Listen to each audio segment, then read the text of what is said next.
Hello everyone. Today we will be reading Rolling Thunder by Doug Boyd, and I want to thank my dear Rebecca for gifting this book to me. Rolling Thunder, a personal exploration into the secret healing powers of an American Indian medicine man by Doug Boyd.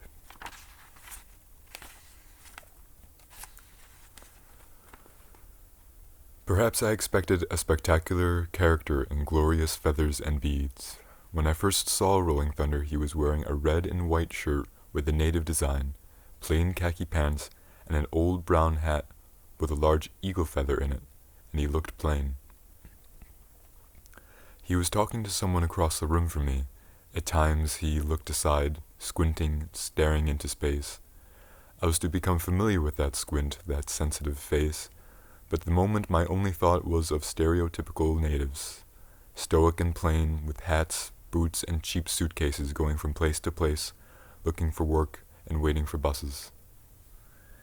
It was April 15th, 1971, and I was at White Memorial Camp at Council Grove, Kansas, waiting to hear Rolling Thunder speak. I was a member of a research team studying voluntary control of physiological and psychological states. We had just completed a lengthy study at the Menninger Foundation of the Himalayan yogi Swami Rama, recording physiological measurements in the laboratory while he demonstrated his ability to voluntarily produce beta, alpha, theta, and delta brain rhythms, to control the flow of blood in his right hand, to produce a temperature difference of about 10 degrees between the right and left sides of his palm, and to speed and slow his heart at will, and to stop his heart from pumping blood. We had listened to his lectures on the purpose and practice of yoga, control of the body and mind, and we had seen him perform some unusual and impressive methods of diagnosis and healing. I had come to see Rolling Thunder because of what I had experienced with the Hindu Swami. Rolling Thunder took a seat at the front of the row of the hall, and Dr. Stanley Krippner began to introduce him to the audience, a group of about 85 people from Iceland, Japan, Germany, Canada, and various places in the United States who had come to Council Grove to discuss the new science of consciousness and explore dimensions for further growth through shared research and experience. Dr. Krippner is the director of the William C. Menninger Dream Laboratory at the Maimonides Memorial Hospital in Brooklyn, and had invited Rolling Thunder to speak at the Menninger Foundation's third annual conference on voluntary control of internal states. He began by telling us how he had met Rolling Thunder and about a healing performed by Rolling Thunder, at which he had been present. He said that no one had known for sure whether Rolling Thunder would speak, that he had spent the days since the beginning of the conference observing and conversing with the participants before deciding whether or not he would give his talk. This was the traditional 3 days a medicine man takes to make a decision or to accept a patient.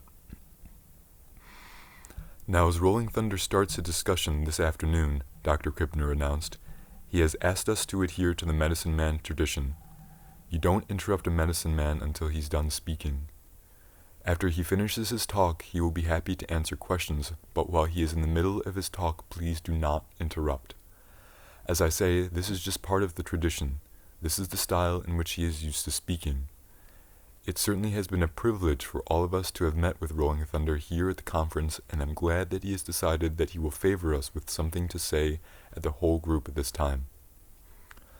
Rolling Thunder reached the stand with a few deliberate steps. He took a long, slow drink from a pop bottle he had been holding and set it down like the gentle tap of a gavel.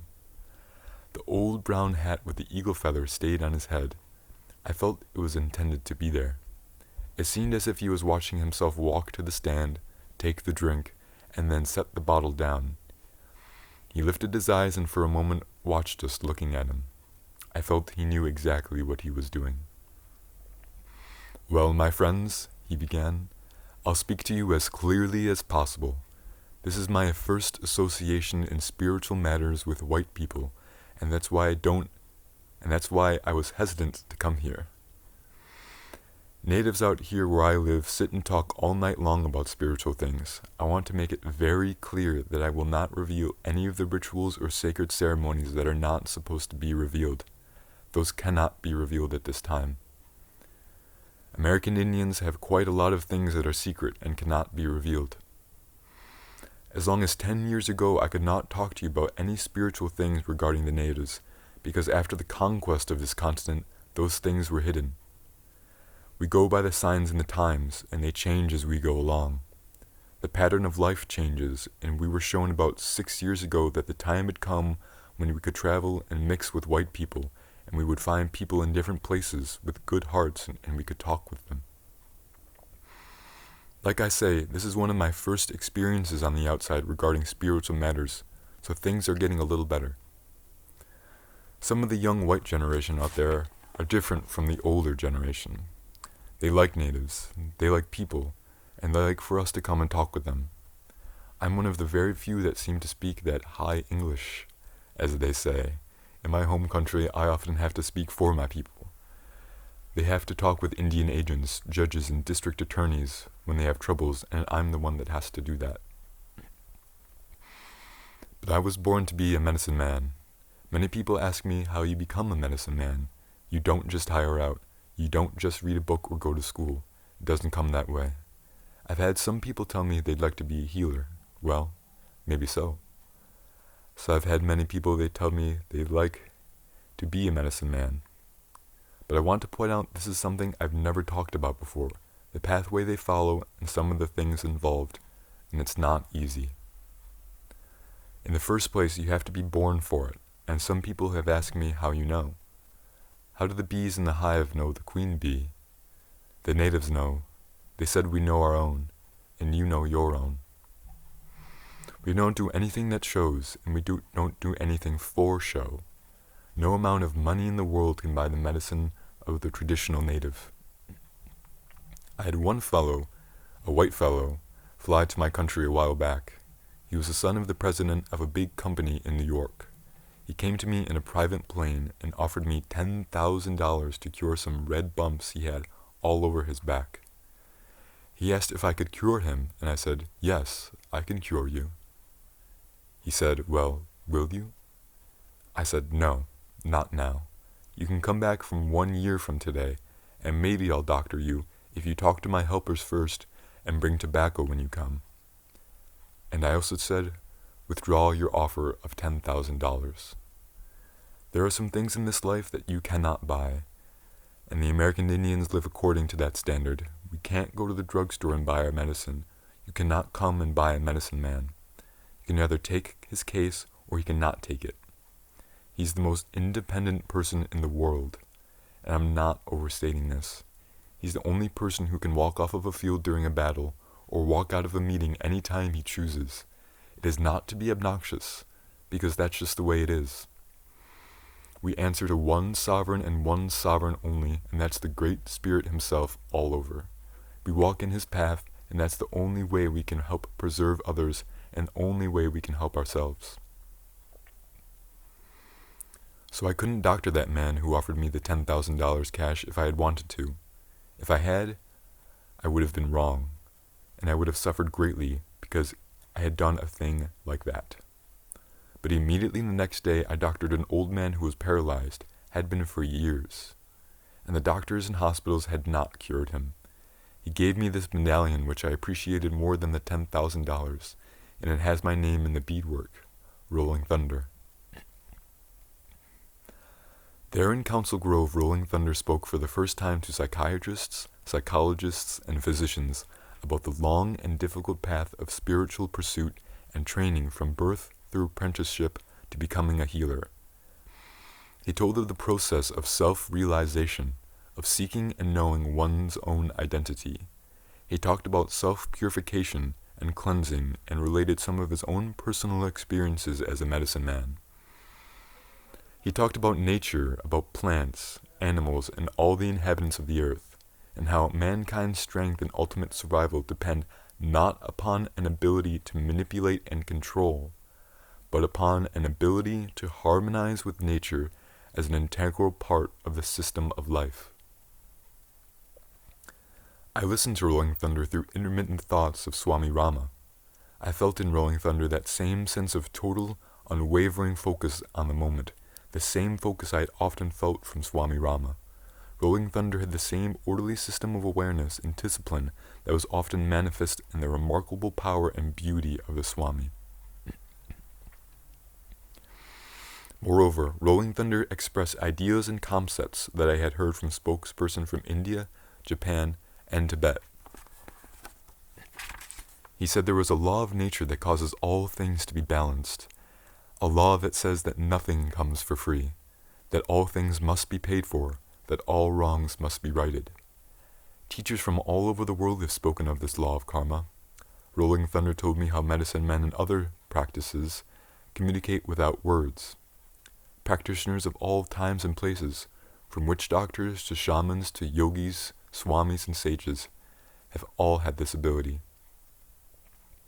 He talked about the history of the native nation and its origins in the beginning of time as we know it, when the earth would shake as we walked upon it, and it was so hot you couldn't get away from the heat. There were people here, but they were a little different. There are remnants of those first people, like this Bigfoot over here in Northern California and the Yeti in Tibet.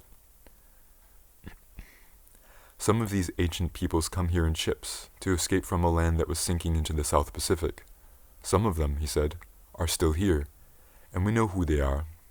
So all natives are not even the same complexion, and they don't all look alike any more than European or any other people.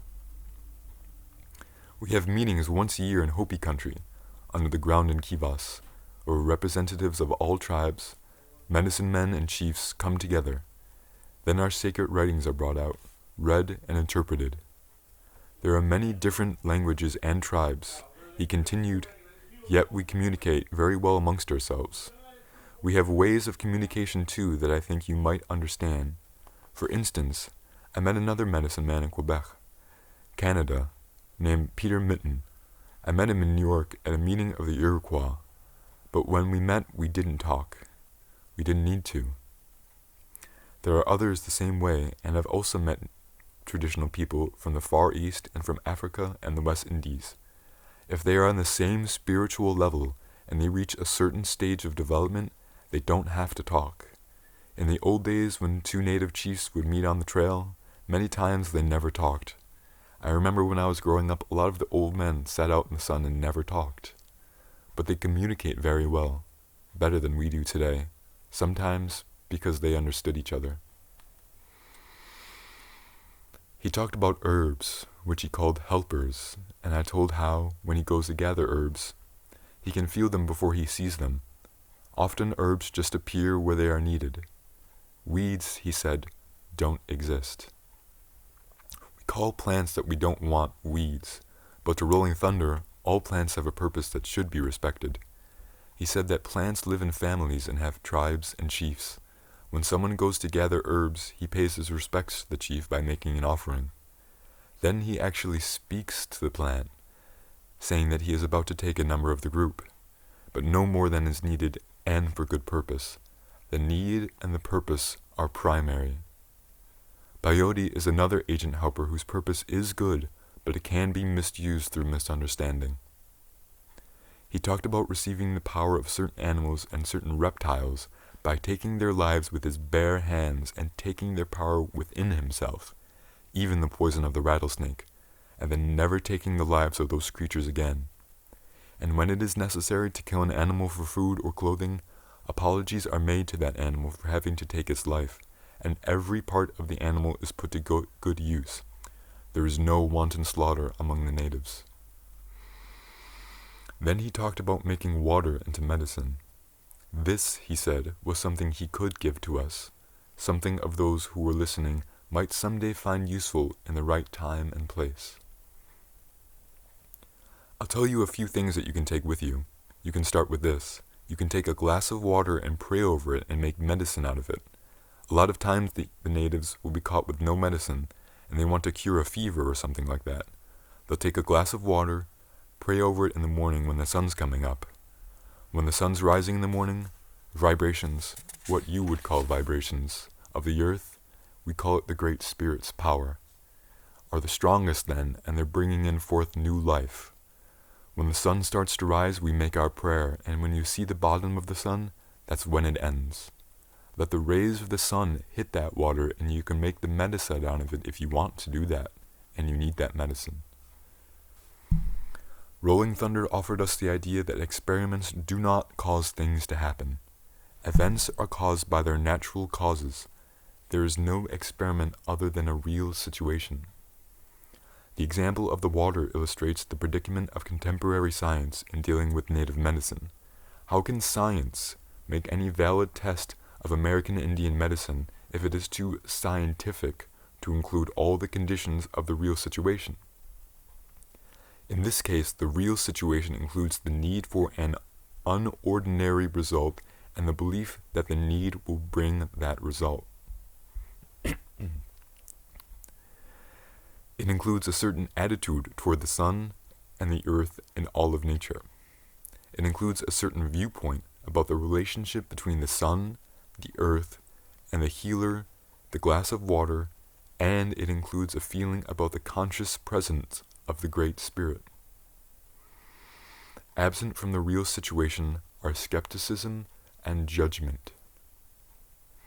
I can think of scientists I know who would be embarrassed to investigate Native American medicine if they should be required to work within these conditions, yet they are simply the conditions that exist when things happen. Another lesson has to do with the concept of agents. The glass of water was an agent.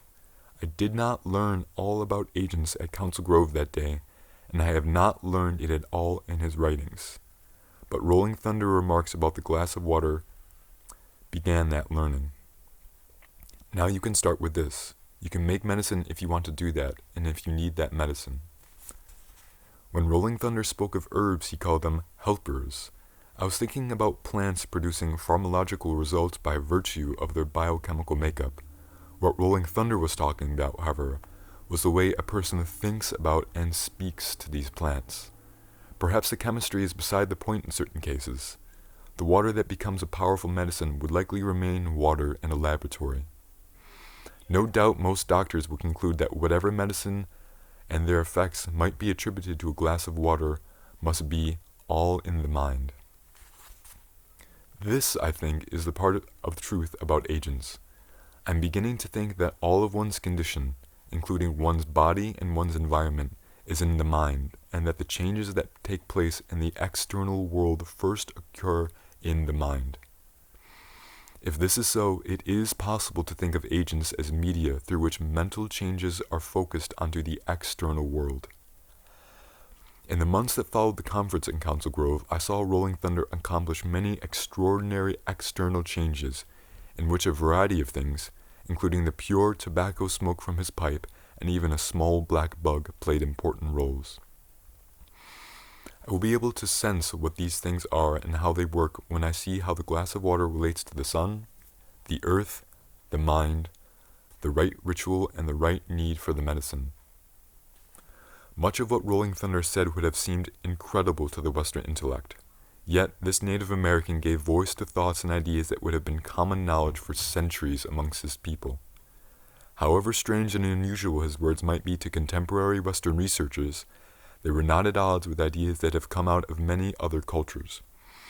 It occurred to me then, as I first listened to Rolling Thunder, that there might be valuable information in the areas of self-mastery and man-nature relationships that contemporary American culture has failed to find in its rigorous institutional pursuits. Rolling Thunder concluded, "So this spiritual power is supposed to be used in a good way and to help people. And I don't mean just sick people either. You can use it to help keep people from getting sick. You can use it for friendship, and you can use it for good feeling among your family and among people wherever you go. And I think that there is enough for you. There will even become a time when you can use it to bring about better government, and maybe you could even use it to influence the Bureau of Indian Affairs." For a moment he stood motionless and looked at us. "Thank you," he said. "And now you may ask some questions if you'd like." Immediately many people raised their hands enthusiastically. There were several questions that Rolling Thunder did not wish to answer, and several others that he disposed of with only a brief comment. But there were some that he was willing to answer at length. Someone asked if he would tell how a person could find his or her own purpose in life, their identity. Yes, he said. When our young people are 12 or 13 years old, they go out and pray on the high mountain at certain sacred places while an older person waits at the foot of the mountain. They go up there with no clothes, just a blanket, no food, no water for as long as 3 days. If they drop off to sleep, they wake up praying. Then there comes a time when they have a vision showing them what they're supposed to do. They won't know the meaning of it, most likely, so they come on down to the base of the mountain and tell the older person, and then they go to the medicine man and tell him of the vision, and the medicine man looks into it. Next they have to name ceremonies and decide whether the meaning of this dream is and how it's interpreted. That person then gets a feeling and a name, and they know their purpose in life. Someone asked if Rolling Thunder was training someone to take his place, if he had an apprentice. That is a very good question as to who will take my place. You know, years ago, they tried to kill off all of the chiefs and the medicine men. That's no overstatement. Though it may not be in the histories, my grandfather went that way. The next one, if he's got a son or a grandson, and for 7 generations that seed is still alive, and the natives learned long ago to hide that from those things that were going on. Even today they hide out some of those kids so they don't get kidnapped and sent off to those schools. So it may not happen the next generation or the next generation, and then the 3rd or the 4th generation, there might be one crop up that's going to be a medicine man. So they'd have to kill all the people for 7 generations to wipe out all of the medicine men, and it's not even decided by the people. I have a son who's going to be a medicine man, and I also have sons of others that you might say attach themselves to me, who become my sons and work with me. All these young people will be medicine men. It's kind of like a school, only we just take so many. We don't just take any and everybody. In the first place, it's meant to be for the ones we take. Not too long ago, a man came to my country to be doctored, from the outside, you know. If they don't know the customs, they get in trouble, and they get us in trouble. We will have to watch that kind very closely. He didn't bring me any tobacco either, and that's very important. But anyway, I felt sorry for him because he's a young man who needed a lot of help. So I went ahead anyway, and he was all right. His mind was quite confused, but then he became all right. Then he wanted to be a medicine man. Well, a lot of them do, I guess. So I told him I'd have to take 3 days to look into that. We're allowed to take 3 days to look into something to see if we want to take it. We can, as I say, take it, we can not take it. It's our choice. Anyway, I did have the desire to help this man, so I told him I would take 3 days, and I let him know. About a day and a half or so went by, and then he called me and wanted to know whether I was going to teach him any medicine. Very impatient. I guess everybody's in a hurry these days. So I don't remember saying it, it just came out in some way, but I told him, no, I'm not going to teach you any native medicine. If I do, you'll be a witch and a bad one, and you'll hurt yourself, you'll hurt a lot of people around you. The young man got very angry. He had it in his head that he was going to be a medicine man, and that's all there was to it. He was using a lot of things that we don't use. Even his temper and everything else was against him. He didn't talk about preparing himself first either.